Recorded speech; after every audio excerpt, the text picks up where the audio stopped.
Hi friends, మన ఇతిహాసాలైన రామాయణం, మహాభారతంలో ఎన్నో పాత్రలు, ఎన్నో సంఘటనలు ఉన్నాయి. ఈ ఇతిహాసాల ద్వారా మనం ఎన్నో విషయాలు నేర్చుకోవచ్చు. ధర్మాన్ని స్థాపించడం కోసం శ్రీ మహావిష్ణువే శ్రీకృష్ణుడిగా జన్మించాడు. శ్రీకృష్ణుని సోదరుడే బలరాముడు. బలరాముడు ఆదిశేషుని అవతారంగా చెప్పబడ్డాడు. రామాయణంలో రామలక్ష్మణుల్లాగా మహాభారతంలో బలరామకృష్ణులు ఉండేవారు. అన్నదమ్ములకు వీరు చక్కని నిదర్శనంగా చెప్పబడ్డారు. బలరామునికి తన సోదరుడైన శ్రీకృష్ణుడంటే ఎంతో ప్రేమ, గౌరవం. తన జీవితమంతా శ్రీకృష్ణుడికి అన్ని విషయాల్లోనూ తోడుగా ఉన్నాడు. బలరాముడు అత్యంత బలవంతుడు. అందుకే బలరాముణ్ణి బలదేవుడు, బలభద్రుడు అని కూడా అంటారు. మరి అంతటి బలవంతుడైన బలరాముడు ఎందుకు కురుక్షేత్ర యుద్ధంలో పాల్గొనలేదు? బలరాముడు దుర్యోధనుడికి ఎందుకు ఎక్కువ ప్రాధాన్యత ఇచ్చేవాడు? బలరామునికి పాండవులకు మధ్య విభేదాలు ఉన్నాయా? బలరాముడు ఎవరితో యుద్ధం చేయాల్సి వస్తుందని కురుక్షేత్ర యుద్ధంలో పాల్గొనలేదు? బలరాముడు కురుక్షేత్ర యుద్ధం చివరి రోజున వచ్చి ఏం చేశాడు? ఇలాంటి సందేహాలన్నింటికీ సమాధానాలు ఈ వీడియోలో తెలుసుకుందాం.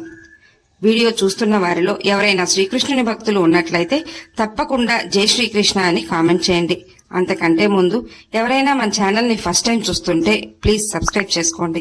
అలాగే ఈ వీడియోని తప్పకుండా లైక్ చేయండి. మీ ఒక్క లైక్ మాకెంతో సపోర్ట్ నిస్తుంది. బలరాముడు దేవకికి పుట్టాల్సినప్పటికీ కానీ రోహిణి గర్భం నుండి జన్మించాల్సి వచ్చింది. ఒక గర్భం నుండి ఇంకొక గర్భంలోకి మార్చబడినందున సంకర్షణ అని కూడా అంటారు. రామాయణంలో రామలక్ష్మణులు ఎంతో గొప్ప అన్నదమ్ములు. అయితే లక్ష్మణుడు శ్రీరాముణ్ణి తనకు అన్నగా జన్మించాలన్న కోరికగా ఉందంటూ శ్రీరామునికి చెప్తాడు. అందుకే శ్రీరాముడు లక్ష్మణునికి ఆ కోరిక తీరుతుందని చెప్పి ద్వాపర యుగంలో నువ్వు తప్పక నాకు అన్నగా జన్మిస్తావు అని చెప్తాడు. ఆ కారణం చేతనే ద్వాపర యుగంలో శ్రీకృష్ణుడికి అన్నగా బలరాముడు జన్మించాడు. బలరాముడు ఎప్పుడు శ్రీకృష్ణుని మాటకు ఎదురు చెప్పలేదు.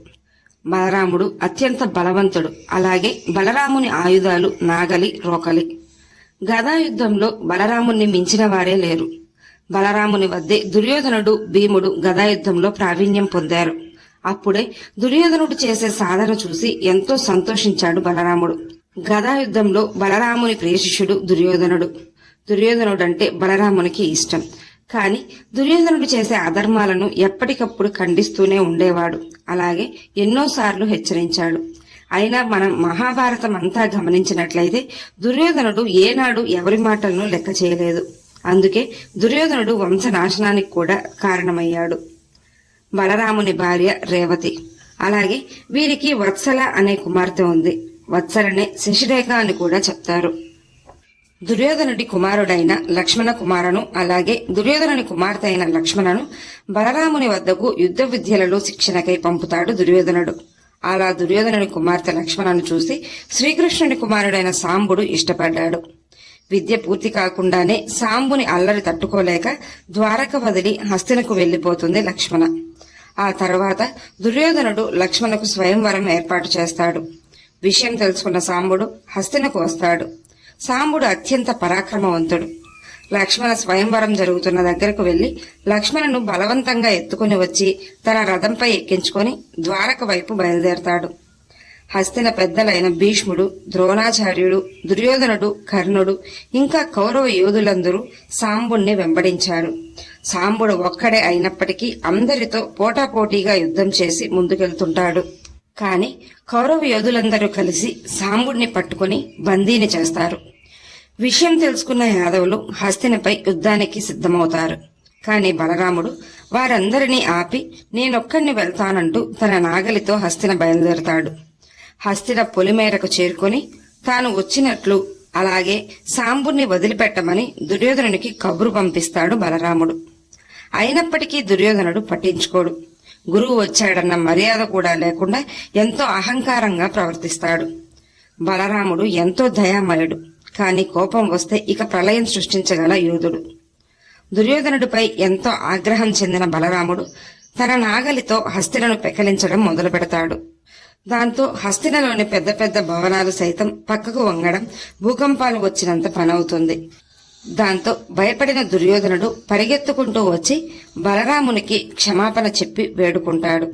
అలాగే సాంబుణ్ణి తీసుకొచ్చి బలరామునికి అప్పచెప్తాడు. లక్ష్మణను సాంబునికి ఇచ్చి వివాహం జరిపిస్తాడు దుర్యోధనుడు. ఎన్ని చేసినా బలరామునికి దుర్యోధనుడిపై ఇష్టం, అభిమానం అలాగే ఉండేవి. ఒక విధంగా చెప్పాలంటే బలరాముడు కౌరవుల పక్షపాతి అనే చెప్పాలి. అలాగని పాండవులంటే ఎలాంటి ద్వేషమూ లేదు. కాకపోతే అర్జునుడు బలరామకృష్ణుల ముద్దుల చెల్లెలైన సుభద్రను తీసుకెళ్లి వివాహం చేసుకున్నాడని అర్జునుడిపై కొంత కోపం. కాని అర్జునుడు సుభద్రల కుమారుడైన అభిమన్యుడు తన మేనమామలైన బలరామకృష్ణుల వద్దే ద్వారకలో పెరిగాడు. బలరాముడు అస్త్రశస్త్ర కళల్లో అభిమన్యుడికి శిక్షణ ఇచ్చి గొప్ప విలుకాన్ని చేశాడు.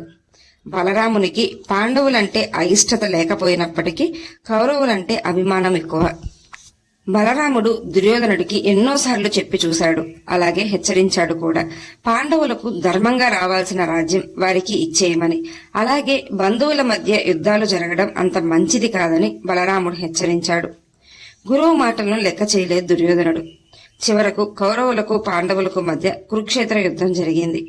ఆ యుద్ధం కోసం ఇరుపక్షాల వారు వారి యొక్క సైన్యాన్ని సమకూర్చుకుంటూ ఉంటారు. దుర్యోధనుడు ఎంతో నమ్మకంగా ఉంటాడు. తన గురువైన బలరాముడు కౌరవుల పక్షాన పోరాడతాడని. బలరాముని వద్దకు వెళ్లిన దుర్యోధనుడు వారి పక్షాన పోరాడమని అడుగుతాడు. ఆ సమయంలో కూడా బలరాముడు దుర్యోధనునికి ఎన్నో మంచి మాటలు చెప్తాడు. యుద్ధం మంచిది కాదు కాబట్టి ఇప్పటికైనా యుద్ధం విరమించుకోమని, పాండవులకు రావాల్సిన సగరాజ్యం ఇచ్చేయమని చెప్తాడు. కాని దుర్యోధనుడు కురుక్షేత్ర యుద్ధానికే సిద్ధపడతాడు. శ్రీకృష్ణుడు పాండవుల పక్షాన పోరాడకపోయినప్పటికీ పాండవ పక్షాన నిలబడ్డాడు. అలాంటిది నా సోదరుడైన శ్రీకృష్ణునికి ఎదురుగా నేను పోరాడలేను. శ్రీకృష్ణునికి తోడుగానే ఉంటాను, కాని ప్రత్యర్థుల పక్షాన నేను పోరాడను అని చెప్తాడు. అలాగని పాండవ పక్షాన కూడా నేను పోరాడను, నేను తటస్థంగా ఉండాలనుకుంటున్నాను అని దుర్యోధనుడికి చెప్పి పంపించేస్తాడు. దుర్యోధనుడు కూడా పాండవ పక్షాన బలరాముడు పోరాడనని చెప్పినందుకు ఎంతగానో సంతోషిస్తాడు. కురుక్షేత్ర యుద్ధంలో బలరాముడు పాల్గొనలేదు. ఆ సమయంలో శ్రీకృష్ణుడి కుమారుడైన ప్రద్యుమ్నుడితో కలిసి తీర్థయాత్రలకు వెళ్లిపోయాడు బలరాముడు. కురుక్షేత్ర యుద్ధం 18 రోజులు జరిగింది. చివరి రోజున తన శిష్యులైన దుర్యోధనుడికి భీముడికి మధ్య గదాయుద్ధం జరుగుతోందని తెలిసి ఆ యుద్ధం జరుగుతున్న ప్రదేశంకు వెళ్తాడు. యుద్ధ నియమాలను ఉల్లంఘించి భీముడు దుర్యోధనుడి తొడలు విరిచాడని భీమునిపై కోపంతో బలరాముడు తన నాగలిని ఎత్తుతాడు. కాని శ్రీకృష్ణుడు బలరామునికి కౌరవులు యుద్ధంలో చేసిన అధర్మాల గురించి వివరించి బలరాముణ్ణి శాంతింపజేసి పంపిస్తాడు శ్రీకృష్ణుడు. బలరాముడు మహాబలవంతుడు. కురుక్షేత్ర యుద్ధంలో పాల్గొనకుండా తటస్థంగా ఉన్నాడు. ఈ వీడియో మీకు నచ్చినట్లయితే లైక్ చేయండి, షేర్ చేయండి, అలాగే సబ్స్క్రైబ్ చేసుకుని పక్కనే ఉన్న బెల్ ఐకాన్ని ఆన్లో ఉంచుకోండి. Thanks for watching.